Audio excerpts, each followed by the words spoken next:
Buenas tardes. Bienvenidos a esta nueva edición del ciclo de historias del Mediterráneo. Empezó hace 2 años con muchas ganas compartidas entre muchas personas y diversas instituciones de llevar a cabo una iniciativa que permitiera comentar, conocer de una manera lúdica, abierta, porque les pediremos que también intervengan, si ustedes quieren, y nos hagan preguntas sobre aquellas cuestiones que se investigan desde las islas sobre el Mediterráneo, en el Mediterráneo. El Mediterráneo es el gran protagonista de esta historia y es el que nos va a acompañar durante 3 sesiones que se van a repetir a esta misma hora cada jueves. Hoy nos acompaña Joaquín Tintoré, que es el encargado de abrir esta serie de conferencias, de charlas amenas sobre el Mediterráneo.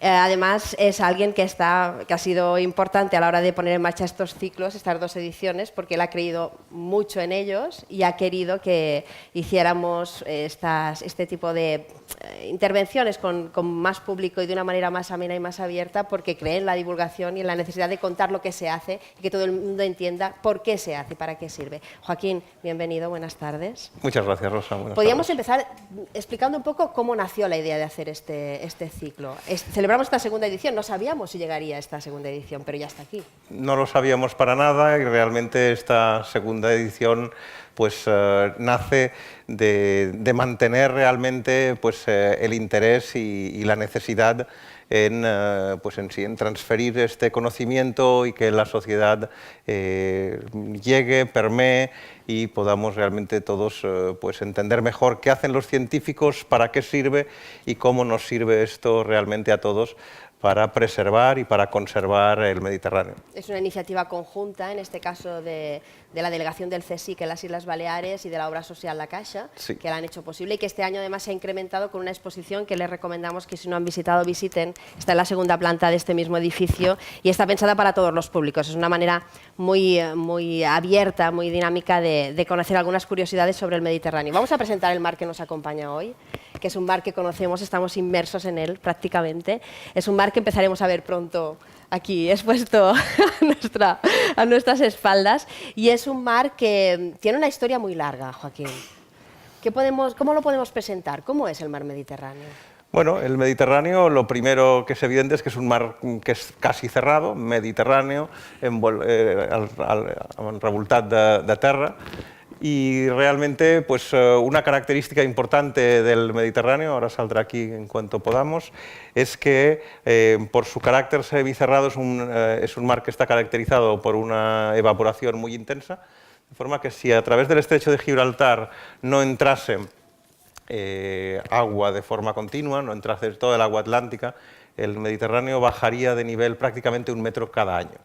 De hecho, esto pues es algo que ya ha sucedido históricamente, pues hubo la crisis salina de Almacinía, que hace, pues, bueno, estamos hablando de millones de años, pero entonces lo que se produjo es una cierre de esta entrada de aguas en el Mediterráneo, se produjo una evaporación muy intensa y entonces lo que se produjo es una acumulación salina en muchas zonas del Mediterráneo, que son restos salinos que hoy en día pues, se están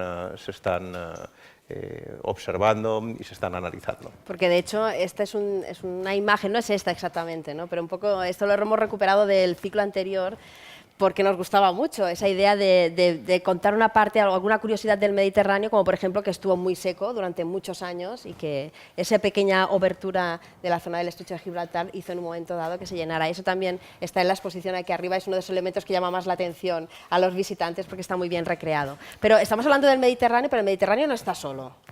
El Mediterráneo forma parte de un conjunto de mares y de océanos, y eso es importante tenerlo en cuenta, ¿no es así? Eso es clave, y de aquí un poco pues, esta transición a realmente ser conscientes de que nuestros mares, el Mediterráneo forma parte de un conjunto de mares y océanos y tierras de todo el planeta, como un sistema muy complejo y que interacciona. Mares, océanos y atmósfera interaccionan y realmente al final lo que tenemos es un sistema atmósfera-océano que interacciona a distintas escalas, escalas cortas temporales que caracterizan el tiempo atmosférico, las lluvias, etcétera, y escalas más largas atmosféricas y oceánicas que caracterizan, como veremos ahora, pues, fenómenos como el Niño o la variabilidad climática. Hay una historia que nos va a explicar ahora Joaquín, que a mí me gusta mucho el nombre porque suena como muy atómico, pero no lo es tanto, que es el jet stream. Es lo del jet stream, Y además efectivamente. la imagen es magnífica, ¿eh? Bueno, Nos la tienes que explicar un poco. Esto os lo explico porque realmente esto es lo que es la zona de vientos intensos en la atmósfera que separa la zona polar, la zona del norte del planeta Tierra, de la zona más tropical. Y entonces aquí lo que vemos es estas ondulaciones, estos meandros, que son los meandros de la corriente en chorro, que caracterizan, como se ve muy bien aquí, pues lo que sería un poco el tiempo atmosférico. Ahora lo vamos a volver a ver. Esta imagen, aquí tenemos el Polo Norte y aquí lo que vemos es estas ondulaciones de esta corriente en chorro. Esto es lo que explica que los aviones cuando vamos de Estados Unidos a Europa tardan prácticamente 1 hora menos, se suben en esta corriente en chorro. Y entonces aquí lo que vemos es estos meandros, lo que condicionan es el tiempo. Aquí tendríamos aire cálido, lógicamente, y en estas zonas de aquí tenemos aire frío. Estas ondulaciones de la corriente en chorro son elementos pues realmente muy importantes que determinan el tiempo atmosférico, determinan el que, por ejemplo, estemos teniendo un invierno tan anómalo como el que estamos teniendo. Porque nos están diciendo que estamos viviendo un enero como no se ha vivido en 50 años y constantemente encontramos con fenómenos climatológicos que nos sorprenden. Bueno, esto es un poco... ¿Tiene que ver con todo esto? Tiene que ver con todo esto, tiene que ver con las perturbaciones. Aquí vemos el jet stream en la zona aquí del Atlántico. Y esto realmente es, por ejemplo, y lo he encontrado esta mañana, intentando buscar un ejemplo para el fin de semana, realmente, lo que es la situación que está prevista.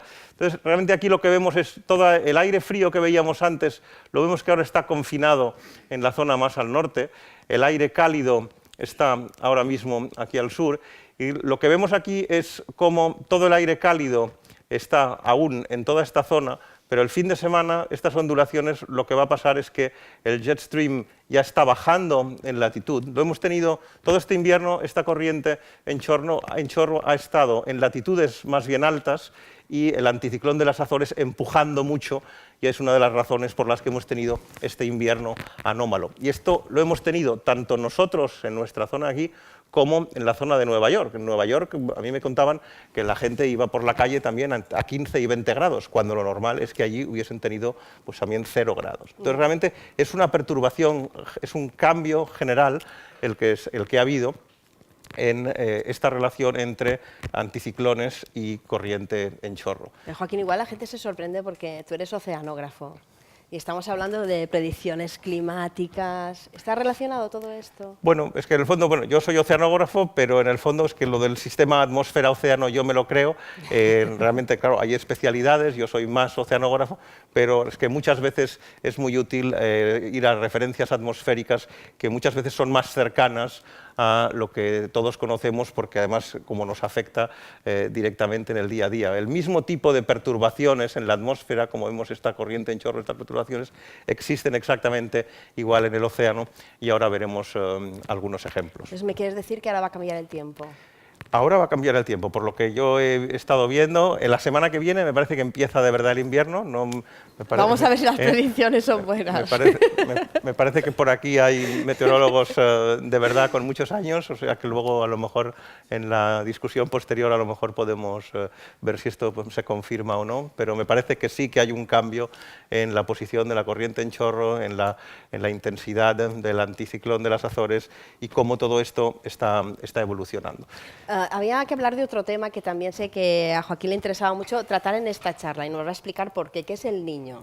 Efectivamente, porque bueno, parece que nos queda como muy lejos del Mediterráneo el Niño. Nos queda muy lejos, pero es otro ejemplo de perturbación a nivel, en este caso, en el océano, en el Pacífico, pero que realmente afecta en particular, afecta al tiempo y al clima directamente en Estados Unidos, afecta al clima en según qué zonas de Europa, y entonces me parece importante bueno, pues hacer una pequeña digresión sobre esto, porque al final aquí lo relevante es transmitir este mensaje de que hay una interacción entre escalas, entre lo que está ocurriendo a gran escala a nivel planetario tiene efectos concretos a nivel local y a nivel local en distintas zonas. ¿Y qué es esto que estamos viendo? Aquí lo que estamos viendo es la temperatura superficial del mar en el Pacífico. Y esto es lo que sucede en los años en los que hay el Niño.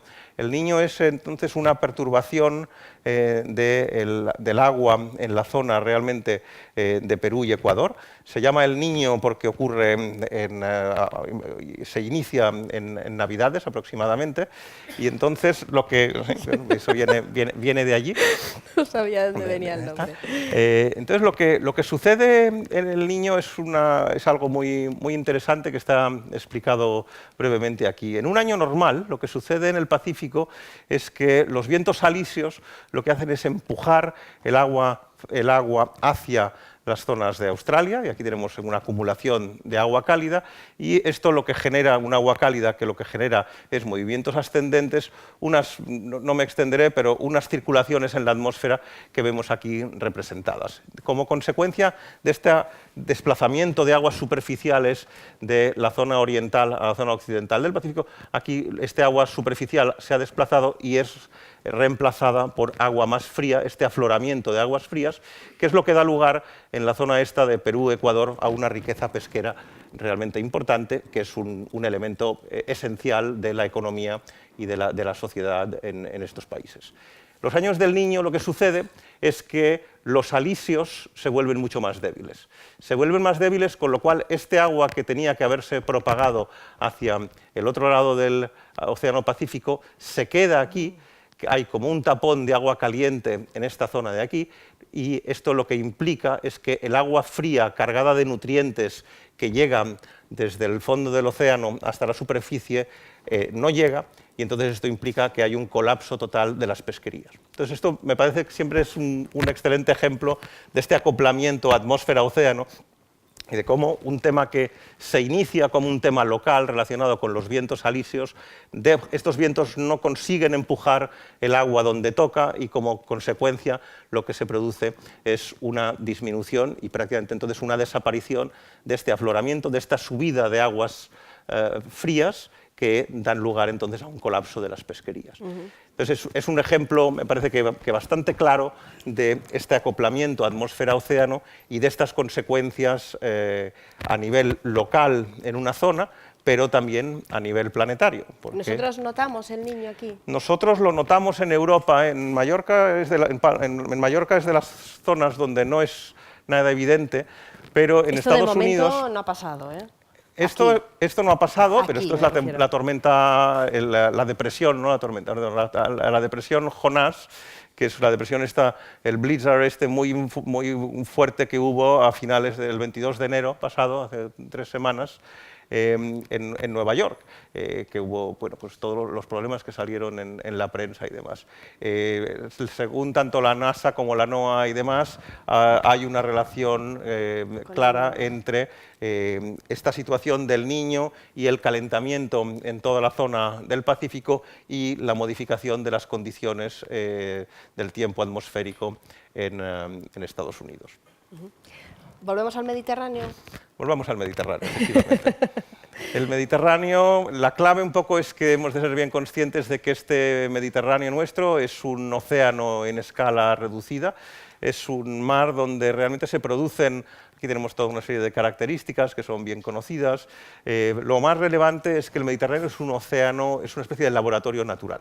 Entonces realmente nosotros tenemos la suerte de estar situados en una zona pues realmente ideal en el Mediterráneo para su estudio.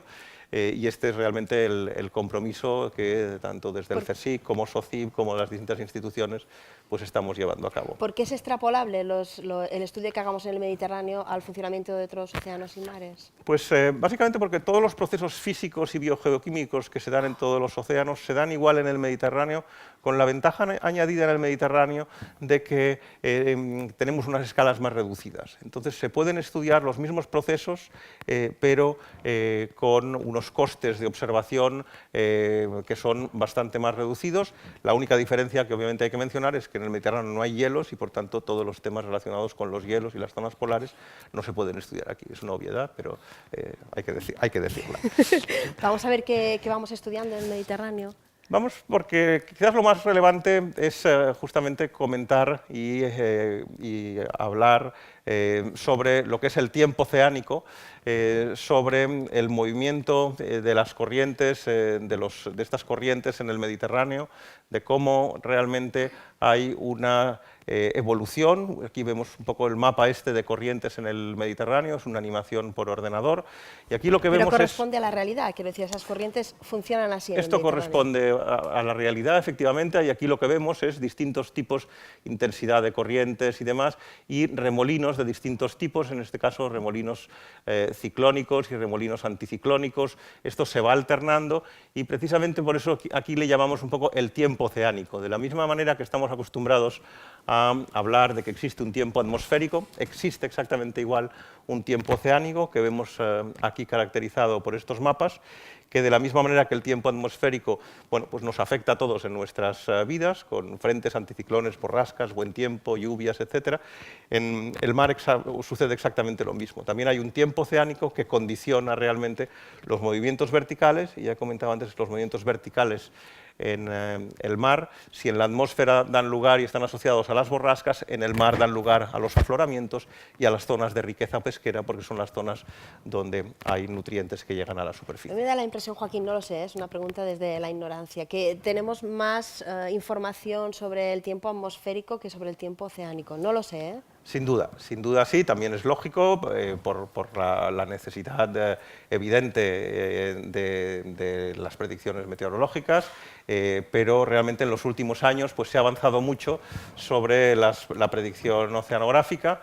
Y en particular es uno de los elementos importantes a los que nos dedicamos desde SOCIB, y aquí hay un elemento fundamental, que es que para este estudio del tiempo oceánico, de cómo varía este tiempo oceánico, pues hay dos elementos que son esenciales, que es datos que sean obtenidos de forma uniforme en todas las zonas, que serían datos sinópticos, todos obtenidos en el mismo momento, y luego series temporales largas. Estos son elementos esenciales en los que estamos trabajando y que son un elemento clave para poder entender este tiempo oceánico. Estamos en el Mediterráneo, donde vamos a estudiar ese tiempo oceánico, pero ¿es un mar que está sano, es un mar que está bien? ¿Cómo está la salud del Mediterráneo?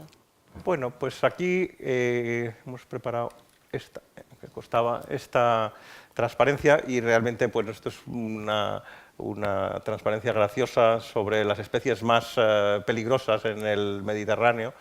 Y realmente, pues bueno, lo que hay que decir es que en los últimos años, por ejemplo, pues el tema de los plásticos está siendo un problema realmente muy serio, tanto macroplásticos, tanto plásticos grandes, bolsas de plástico y demás, como los microplásticos. Esto está viéndose en estos momentos que es un problema también muy serio. Globalmente se están iniciando muchos estudios y mucho trabajo en este sentido. De forma global, yo creo que podemos decir que la salud del Mediterráneo ha ido y está mejorando, pero también es verdad que en según qué zonas y en según qué contextos, pues aún hay mucho trabajo por delante, sin duda.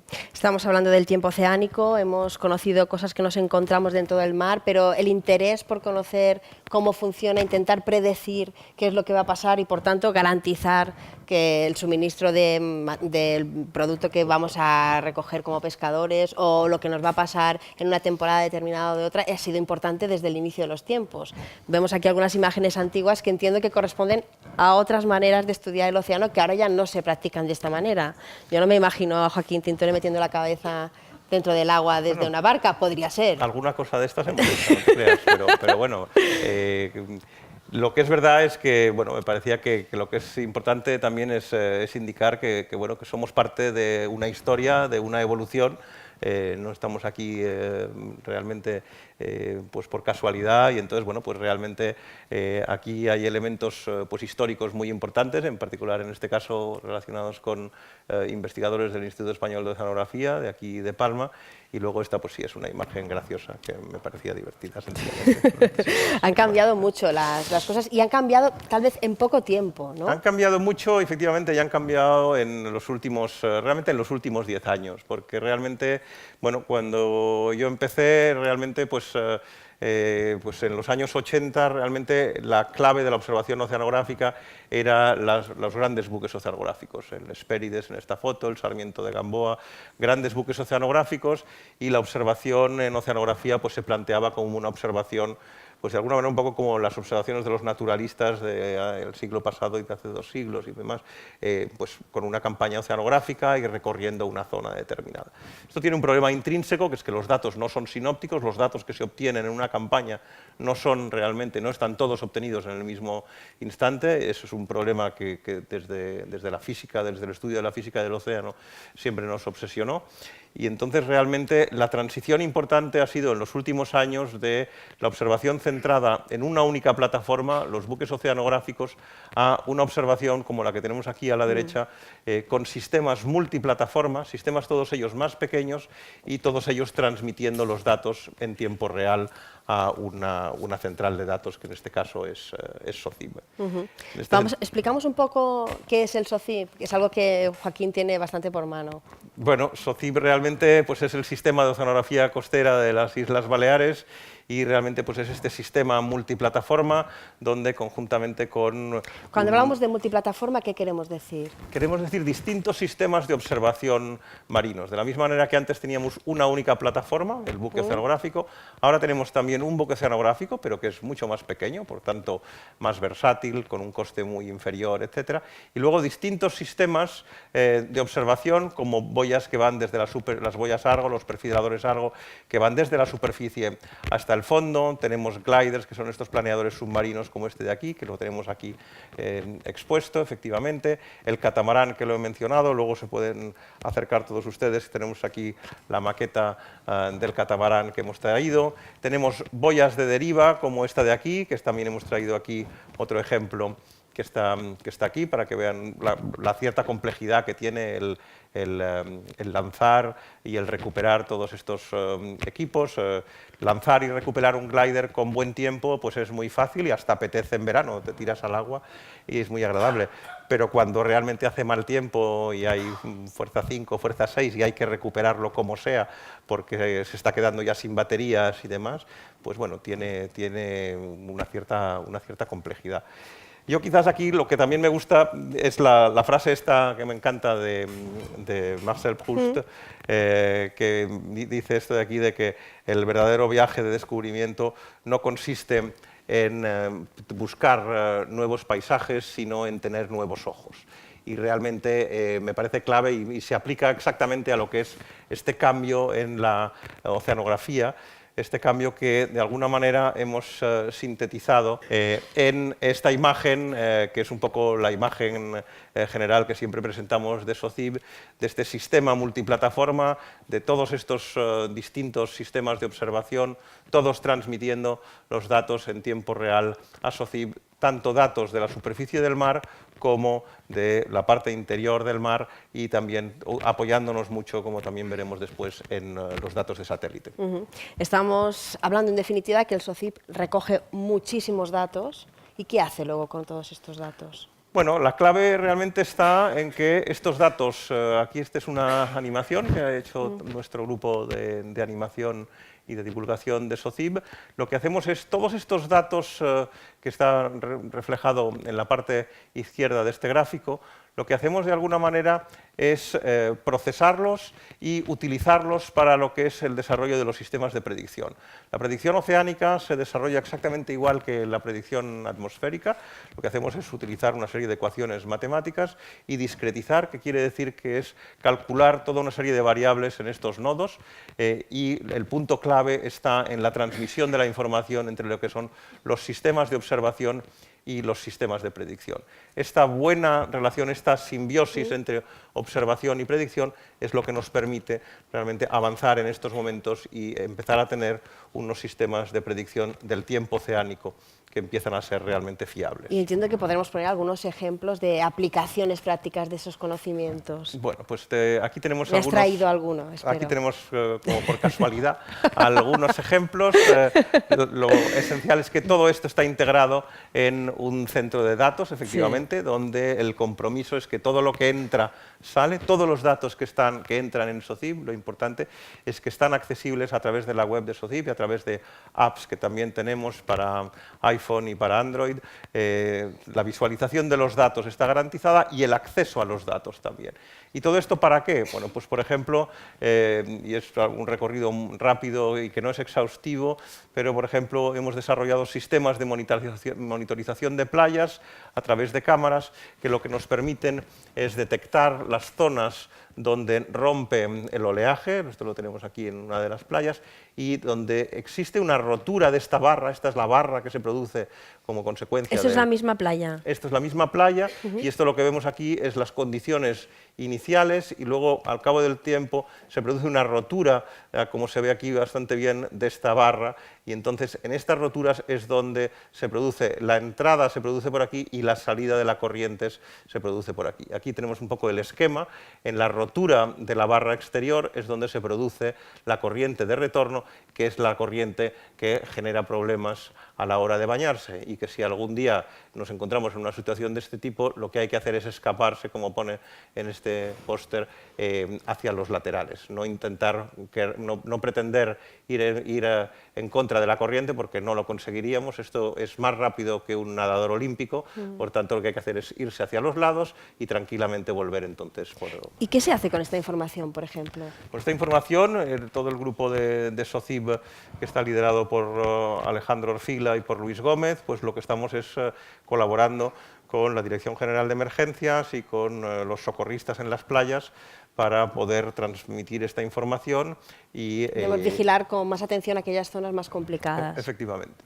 ¿Tenemos más aplicaciones? Tenemos más aplicaciones, como por ejemplo herramientas que hemos desarrollado para la toma de decisiones, como es esta de aquí, que es una herramienta que lo que nos permite es tener una caracterización de las distintas zonas costeras en las islas. Esto es esencial para poder organizar los elementos de respuesta ante vertidos marinos, saber si tenemos una costa con una playa de unas características o una zona rocosa de un tipo o de otro. Tenemos aplicaciones que estamos ahora desarrollando también, que están disponibles aquí para el sector turístico y para clubs náuticos. Tenemos, lo hago rápido porque todo esto está en la web y es interesante.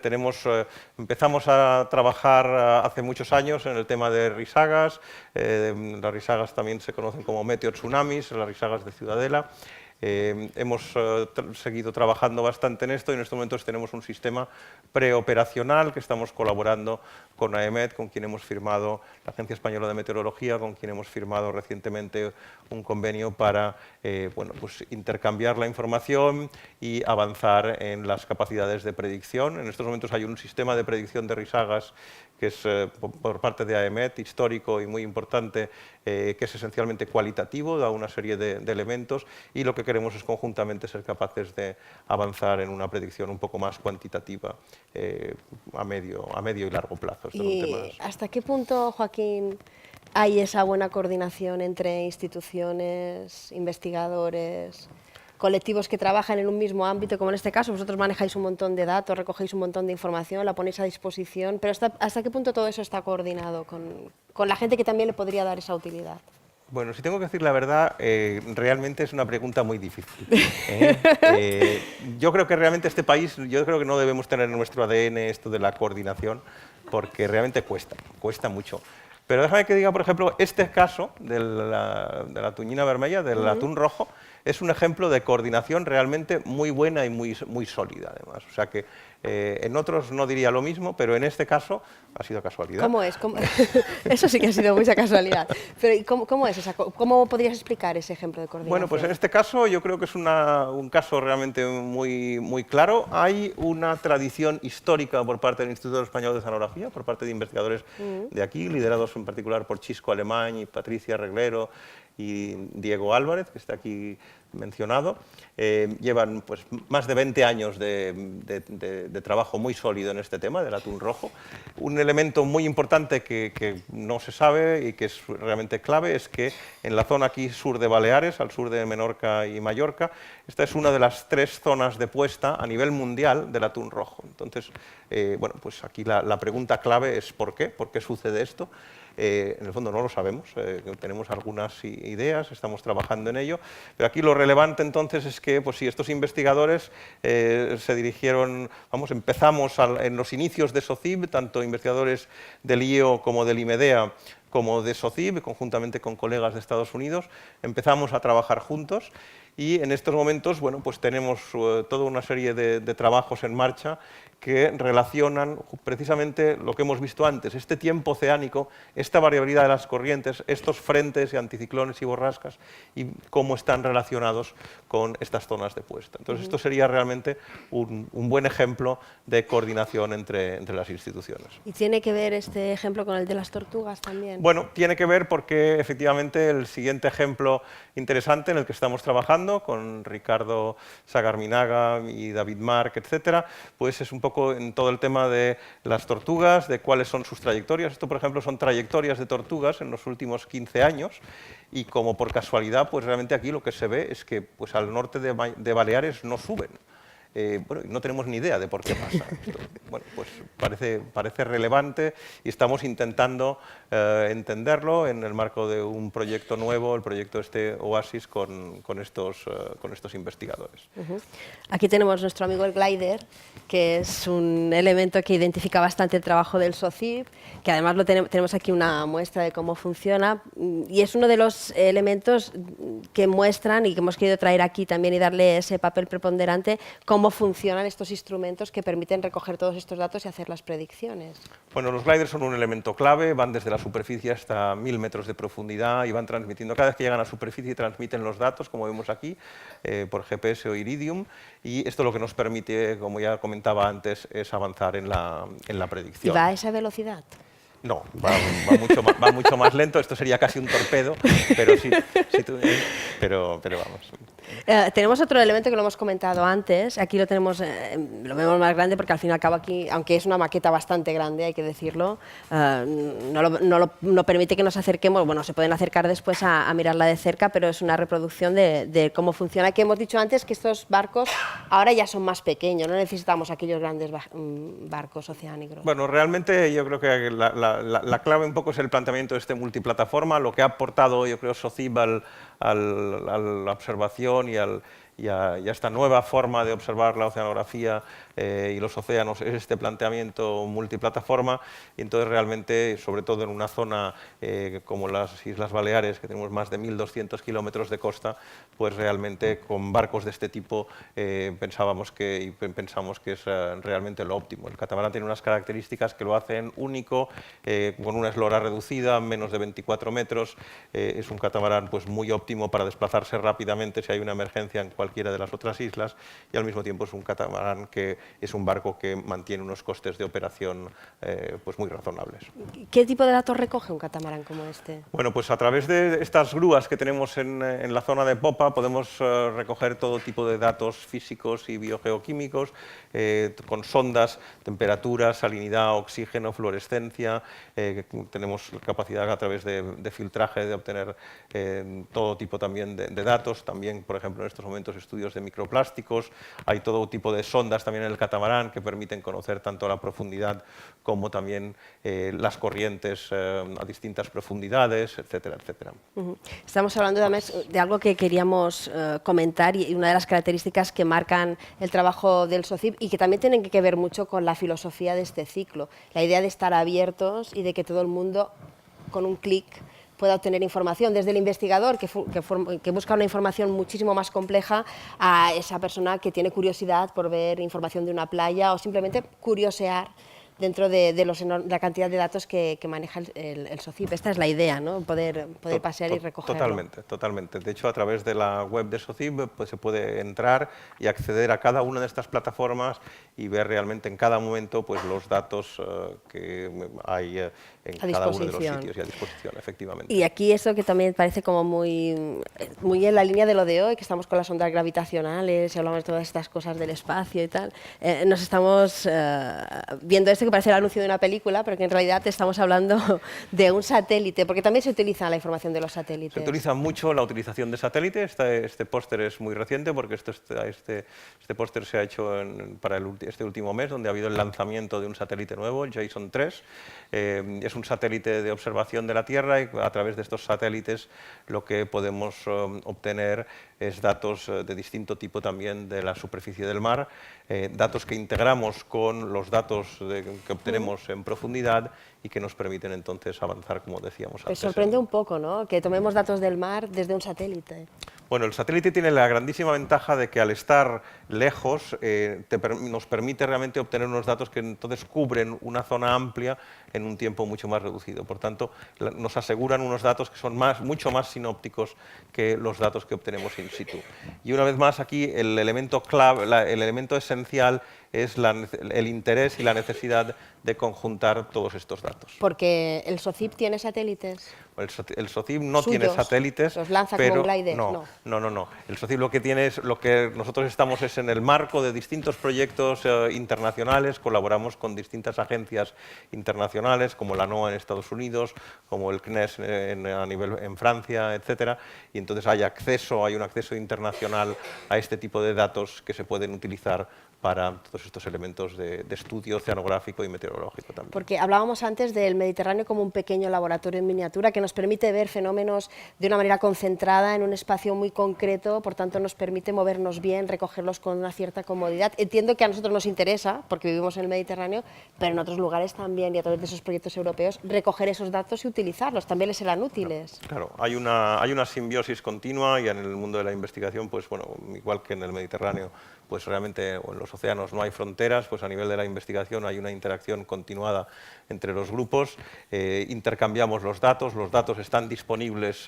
con unos formatos y unos sistemas homogéneos ya a nivel internacional y hay un intercambio y una apertura total en todos estos, ¿no? De hecho, eso es un poco la síntesis de lo que se ve aquí. Esta es la web de SOCIP y un elemento clave de esta web es el acceso a los datos a través de distintos elementos, en particular a través del centro de datos de SOCIP, que garantiza el que, como decía yo al principio, todo lo que entra realmente sale y está a disposición. Y hablamos de SOCIP, hablamos del Mediterráneo, podríamos hablar también de otra iniciativa interesante que nos vas a explicar a raíz de esto, porque de lo que hemos visto hasta ahora a lo que ahora queremos explicar hay esa transición. ¿Qué es lo que está pasando? Bueno, esta diapositiva lo que viene es un poco a sintetizar lo que hemos hablado hasta ahora. Han cambiado dos paradigmas. Un primer paradigma de observación oceanográfica.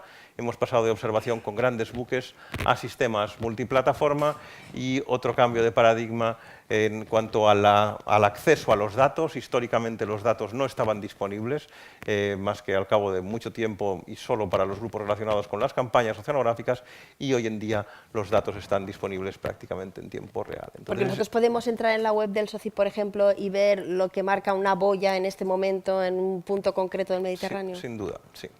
En todos y cada uno de los sitios, y también están disponibles todos los elementos de predicción. Por tanto, ¿Y qué tiene todo lo que es...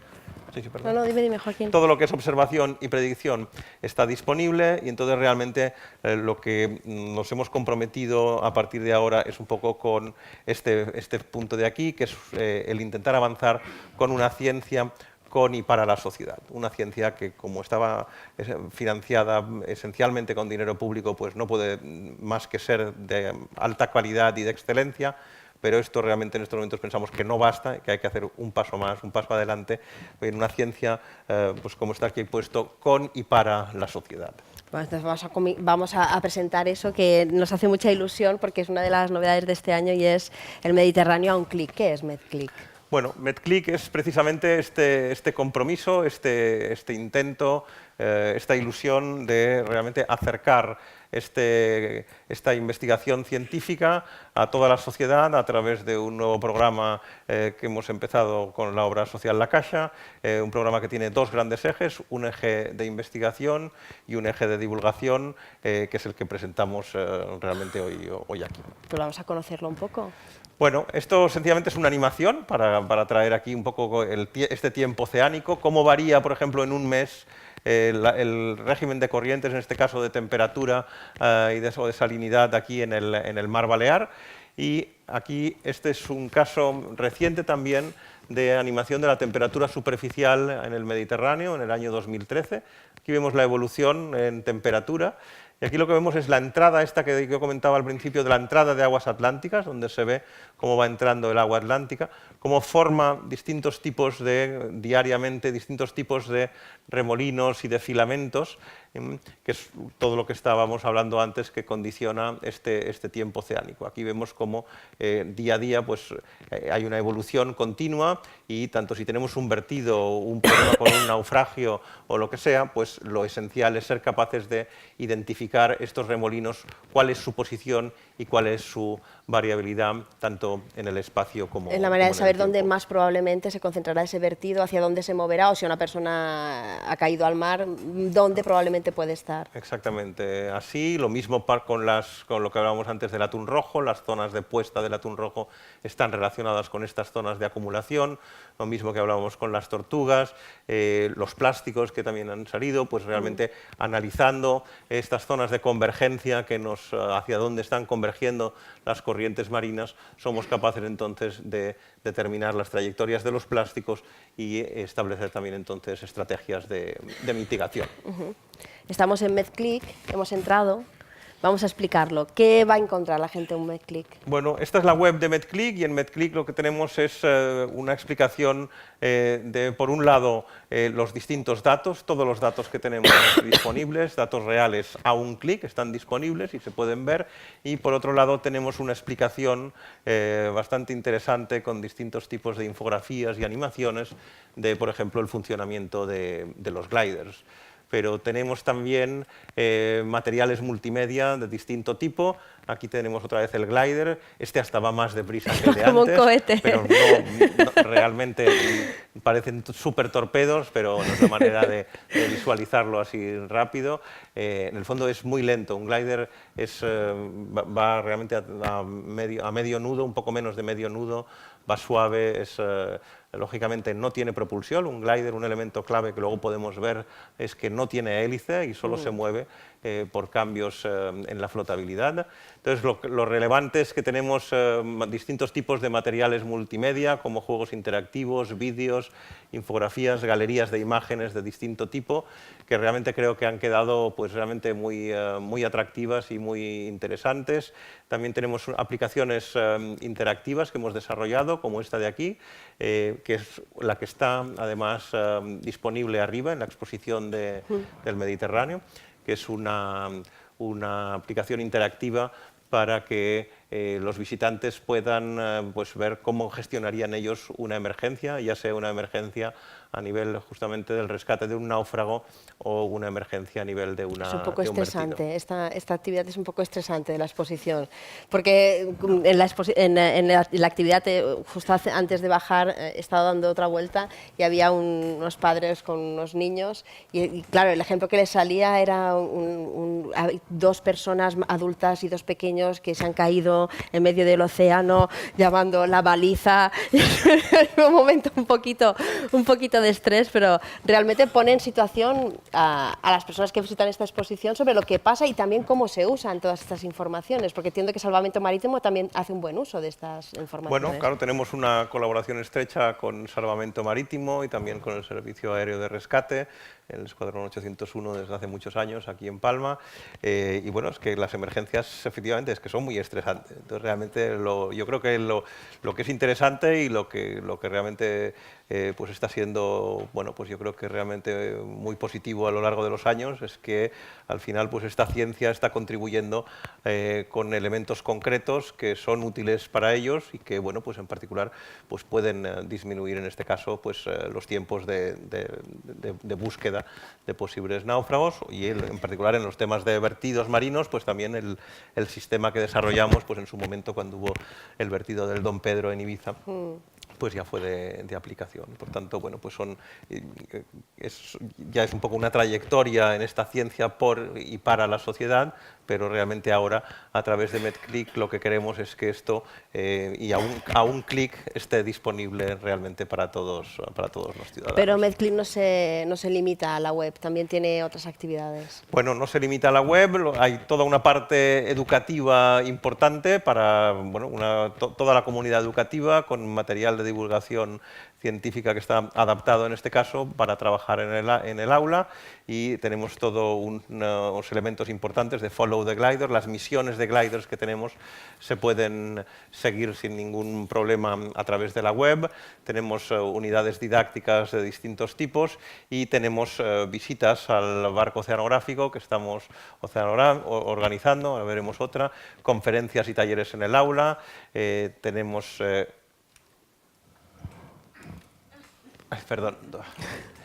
tenemos el ejemplo del barco, me parece que salía aquí.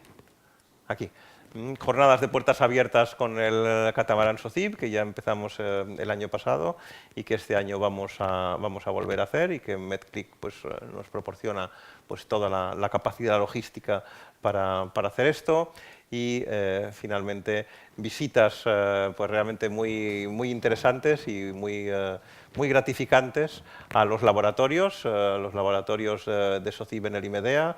Aquí tenemos al responsable de los gliders, a Marc Torné, en este caso bueno, pues mostrando los interiores de los gliders a pues, una de las visitas de escuelas. Veo que hay un joven artista que se animó a hacer un Bueno, glider. fijaros aquí, las edades están variando mucho y realmente, bueno, pues esto es absolutamente maravilloso, ¿no?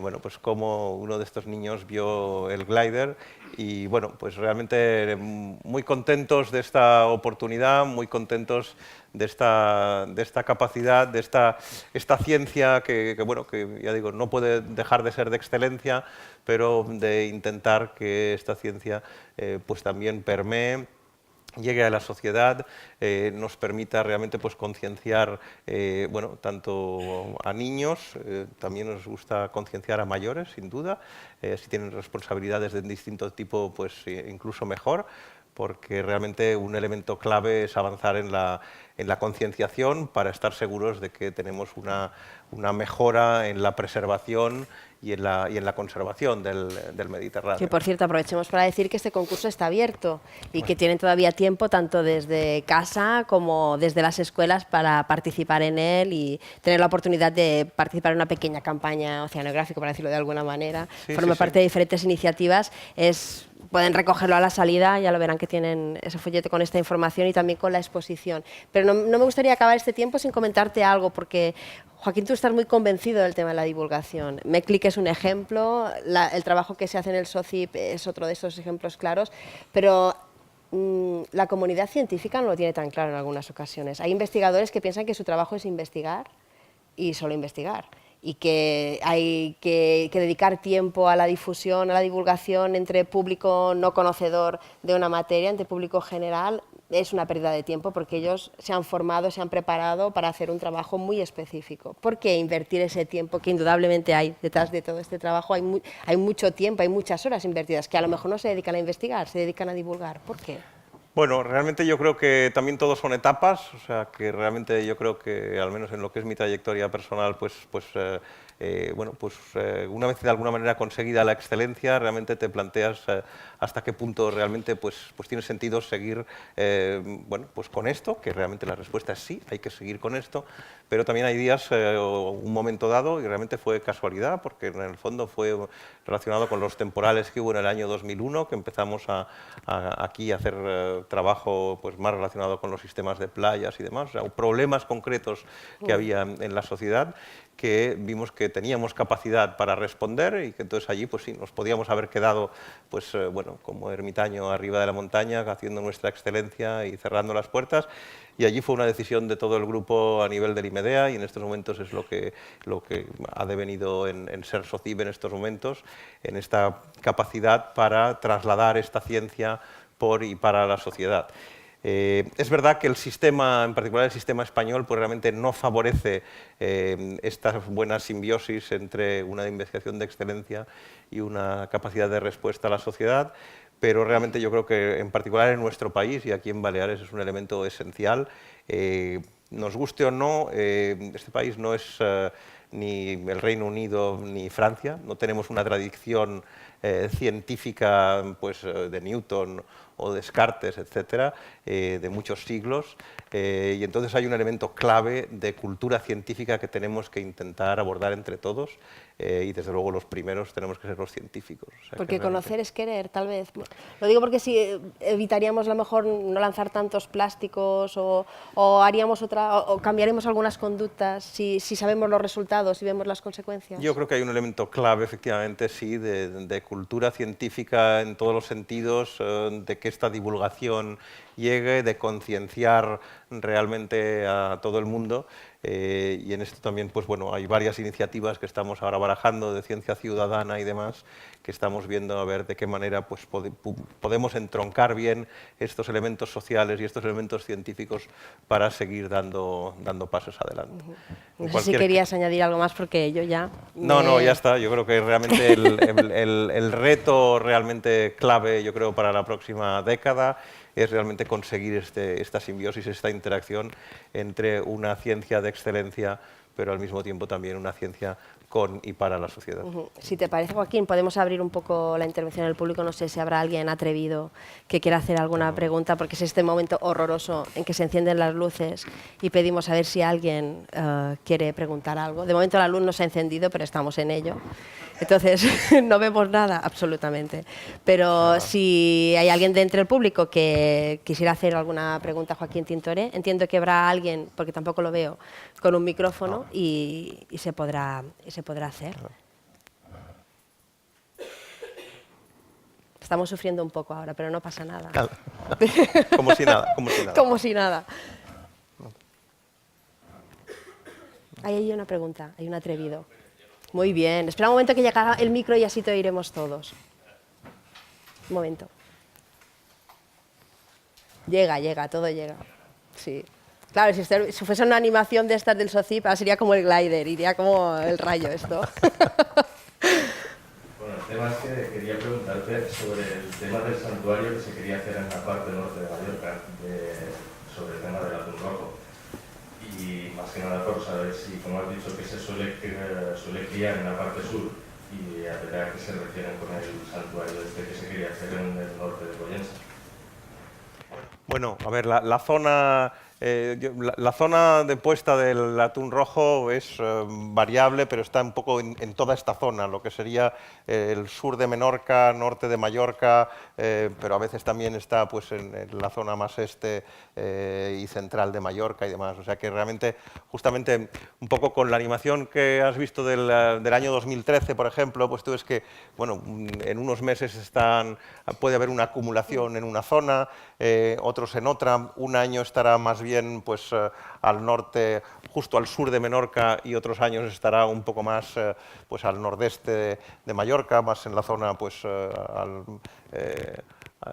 cercana, digamos, a Porto Colom, a mitad de la costa este. Entonces, esta misma variabilidad lo que hace es que haya pues variabilidad en toda esta zona de puesta, y no se puede decir que solo sea en la zona norte o justo en el canal entre Mallorca y Menorca, etcétera. Hay una variabilidad, hay una zona preponderante en todo este entorno. Muchas gracias. A ti. Sí. Esto que has comentado respecto a la migración del atún rojo y de las tortugas, ¿tiene que ver con la temperatura del agua? Pensamos que sí, pero no hay una relación unívoca sencilla, y entonces justamente pues pues, por ejemplo, no hay una isoterma que corte de esta manera, como hemos visto, que a partir de una cierta latitud las tortugas parecen no ir hacia arriba. Entonces, una relación con la temperatura, una relación con las corrientes, una relación con la disponibilidad también de alimento, etcétera, existe, pero en estos momentos no somos capaces, y estamos trabajando en ello, de dar pues la relación unívoca. No hay una relación simple entre una y otra. ¿Tenéis idea de ampliar el monitoreo de datos biológicos a otras especies? La idea nos gustaría, es muy difícil, nos gustaría, sí. Yo creo que eso lo que tendríamos que poder hacerlo es en colaboración con otras instituciones, honradamente. Creo que realmente nosotros estamos bastante especializados en lo que es los elementos de variabilidad, los elementos de tecnologías marinas, etc. Creo que con el IEO, con el Instituto Español de Oceanografía, hemos hecho una excelente simbiosis en el tema del atún rojo. Estamos también colaborando ahora con otros equipos en tema de plásticos, con Alnitac en el tema de tortugas, y yo creo que poco a poco probablemente lo que sería, yo creo que razonable, es que un poco los conocimientos que nosotros tenemos en la parte esta, de alguna manera de base de la oceanografía física y su variabilidad, que podamos irlos compartiendo con las organizaciones que estén interesadas, y sin duda pues hay temas de cetáceos que hemos empezado a discutir con otras organizaciones a nivel internacional, etcétera, y sería muy deseable, sin duda. Sí, hola. Yo desde hace 4 o 5 años, desde que estoy en Mallorca, voy con unos amigos a hacer excursiones todo el verano, en apnea y en snorkel, y la verdad es que conocemos bastante bien la costa, casi toda. Y observamos, porque son excursiones de 4 o 5 horas, que hay veces, por ejemplo, Bañadufar, que tira desde una depuradora, vierte directamente al mar, y días que hay una capa de 10 o 20 centímetros blanquecina por toda la zona, y en otras zonas. ¿Tenéis medidores para hacer un seguimiento de los vertidos costeros de contaminación? No, de esto no tenemos medidores. Yo creo que allí, globalmente, yo creo que hay casos puntuales, como seguro los que indicas, y realmente pues muchas veces que buceamos vemos esto, incluso pues, o navegando también se ven pues emisarios donde salen cosas que probablemente no deberían salir, no deberían salir. También es verdad que globalmente,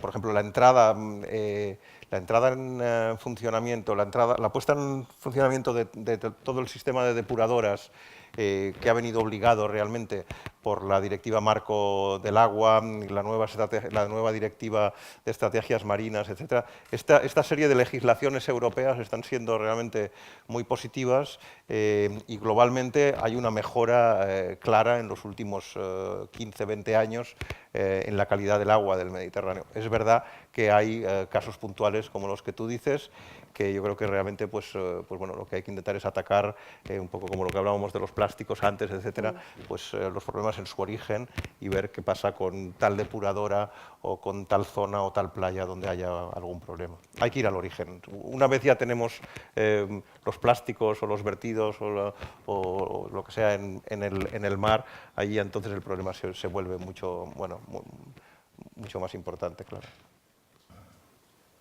Vale, creo que ya han quedado bien con nosotros. Nos han hecho unas cuantas preguntas, Bien, ha estado muy bien. que Ya les podemos dejar que se vayan. Vale, muy bien. Pues os agradecemos muchísimo que nos hayáis acompañado, y invitamos a todos los asistentes a venir a las próximas intervenciones, porque además son muy interesantes. El próximo jueves va a participar en este ciclo Enrique Macpherson con el título de Darwin y las columnas de Hércules, ¿por qué hi ha tantes espècies endèmiques en el Mediterrani? Probablemente algunas de las preguntas que nos han planteado hoy se las podrán plantear a nuestro invitado en la próxima semana. Y finalmente, día 25 de febrero, se va a hablar de movilidad y comportamiento animal. Alguna cosa se mueve en el Mediterráneo, que también es un tema interesante, con David March y Ricardo Sagarminaga. Muchas gracias por habernos acompañado. Les invitamos a venir los próximos días y a visitar la exposición si todavía no la han visto. Hasta la próxima.